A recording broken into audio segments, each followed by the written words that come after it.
Hello everyone, welcome to my channel. तो आप लोगों ने सबने कल सपना का व्लॉग देख ही लिया होगा कि भाई उनके ससुर जी कैसे मुकर गए अपनी बातों से और उन्होंने बोल दिया कि इंसान पागलपन में कुछ भी बोल देता है। उन्होंने इसको बोल दिया पागलपन। जी हाँ, कल सपना ने अपने ससुर जी की ऑडियो डाली जिसमें उन्होंने 2 दिन पहले बात की थी।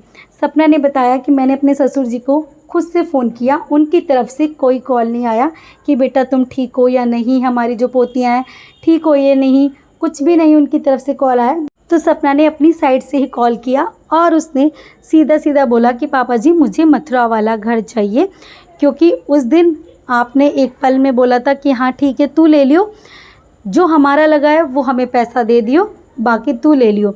लेकिन उसके बाद तुरंत आपने बोल दिया कि नहीं वो घर तो मैं नहीं दूंगा, मैं अपने पास रखूँगा, तुझे पैसा दे दूँगा। तो उनके ससुर जी कहते हैं अरे बेटा पागलपन में तो इंसान कुछ भी बोल देता है। तो सपना ने वही बोला है कि मैं तो भाई मथुरा वाला घर लेना चाहती हूँ, क्योंकि मैंने भी अपने पैसों से अपनी कमाई से जो मैं यूट्यूब पे मेहनत करती हूँ उससे मैंने 3-4 प्लॉट खरीदे थे और इन्होंने मुझे बहला फुसला के उस वक्त कि मथुरा में एक घर हो जाएगा, हम लोग साथ में रहेंगे, तो उन छोटे छोटे प्लॉट्स को मेरे बिकवा के वो मथुरा वाले घर में लगा दिए थे और आज के डेट में बोल रहे हैं कि वो घर हम लेंगे, तुझे पैसे दे देंगे। और ससुर जी ने अब बोला कि भाई तू अपना सब कुछ तो ले गई है, अब यहाँ क्या है तेरा, क्या लेने आएगी। तो मतलब जो उसने अपनी मेहनत से कमाया था, यूट्यूब से अर्निंग की थी, उससे उसने प्रमोशंस के कपड़े थे और छोटे मोटे बच्चों के खिलौने थे, वो सब वो लेके गई है। जैसा उसने सारा अपना वीडियोस में क्लियर किया ही है कि मैं सिर्फ़ और सिर्फ यही सामान लेके आई हूँ मैटाडोर में भर के। तो ससुर जी का कहने का है कि अब सब कुछ ले तो गई, अब क्या बचा है। तो सपना ने साफ साफ बोला है कि जो मेरी शादी में गोल्ड चढ़ा था मुझे वो भी चाहिए और मेरी बच्चियों का हक भी चाहिए। तो ससुर जी ने बोला कि आपका वो गोल्ड कैसे हुआ, तू तो अपने घर से नहीं लेके आई थी। तो भाई जब शादी होती है एक लड़की की तो उसके ससुराल वाले कुछ ना कुछ उसको जेवर चढ़ाते हैं और वो फेरों के वक्त पे दिखाते हैं कि हम अपने होने वाली बहू को ये सब कुछ चढ़ा रहे हैं, चढ़ावा चढ़ाया जाता है। तो मतलब वो क्या सिर्फ़ और सिर्फ दिखाने का था। आज उसके हस्बैंड नहीं हैं। गोल्ड इंसान किस लिए बनवाता है कि कल को अगर हमारे पास मुसीबत पड़ जाए तब हमारे गोल्ड काम आ जाए।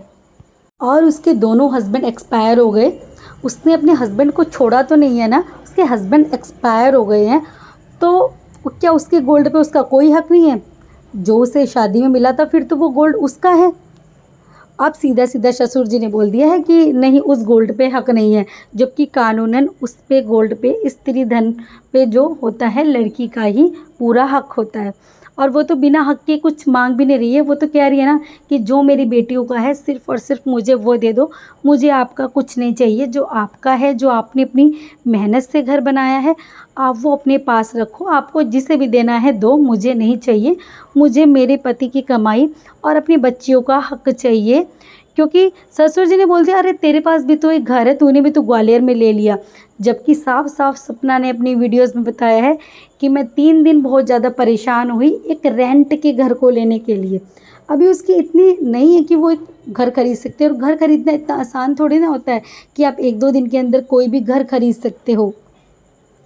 तो उसने रेंट पे लिया और ससुर जी ने बोल दिया तूने भी तो ले लिया। तो 3-4 दिन की मेहनत के अंदर तो उसने एक रेंट का घर खरीदा है, उसको ही बोल दिया कि ये तेरा घर है। सपना ने वही बोला कि आपके पास तो शिवपुरी वाला घर है ही, मुझे मथुरा वाला घर दे दो, मुझे मथुरा वाला घर चाहिए और मुझे मेरी बेटियों का हक चाहिए।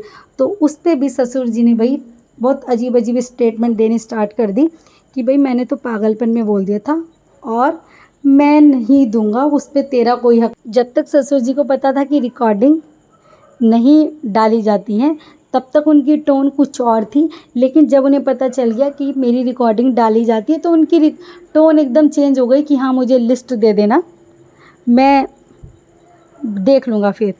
और उसके बाद सपना ने सीधा सीधा बोला कि हाँ मैं रिकॉर्डिंग कर दी हूँ, अगर आपको भी अपना पक्ष रखना है। क्योंकि भाई बहुत सारे लोग बोल रहे थे अरे बेचारे सास ससुर, उनका कोई पक्ष नहीं आ सकता, उनका पक्ष हम कैसे जानेंगे, वो तो सोशल मीडिया पे है ही नहीं, कोई चैनल नहीं है, कैसे उनसे बात हो। तो सपना ने साफ बोला कि भाई मैं कुछ कट नहीं करूँगी, अगर आपको कुछ बोलना है तो आप बोल सकते हो।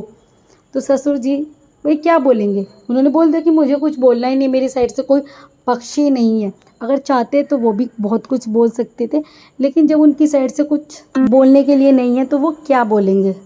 बोलने के लिए तो कुछ होना भी चाहिए ना।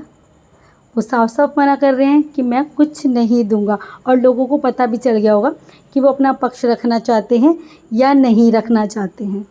इससे पहले सपना ने बताया था कि मैं बच्चियों के लिए भी एक बार फ़ोन नहीं किया, मुझे ना सही अपने जो दोनों बेटे हैं उनकी निशानी जो है उनसे तो बात कर लो, उनके बारे में तो पूछ लो। तो फाइनली सास ससुर जी ने वीडियो कॉल लगा दिया सपना को कि बच्चियों से बात करा दे, और सपना उसमें साफ कहती हुई नज़र आ रही है कि आपको जब भी मन हो आप इनसे बात कर सकते हो। तो सपना ने अपनी बच्चियों को उनके दादा दादी से दूर नहीं किया है, हालात ऐसे हो गए कि उसे उस घर से निकलना पड़ा। किसी ने उसे दूर, कोई लोग कह रहे हैं ना कि यार उनके बच्चे तो चले गए, 2 बेटे, अब ये अपनी बच्चों को भी लेके आ गई है उससे दूर करने के लिए इस उम्र में। तो भाई उसने दूर नहीं किया है, दूर करना होता तो वो बहुत टाइम पहले ही कर देती, जब उसके हस्बैंड एक्सपायर हुए थे। इतने टाइम का वो वेट नहीं करती, लेकिन हालात ऐसे पैदा हो गए थे कि उसने वहाँ से निकलना ही ठीक समझा। और सास ससुर जो थे वो भी तो एक बार रोक सकते थे ना कि भाई फालतू के ऐसे कदम मत उठा, मत जा इस घर से बाहर।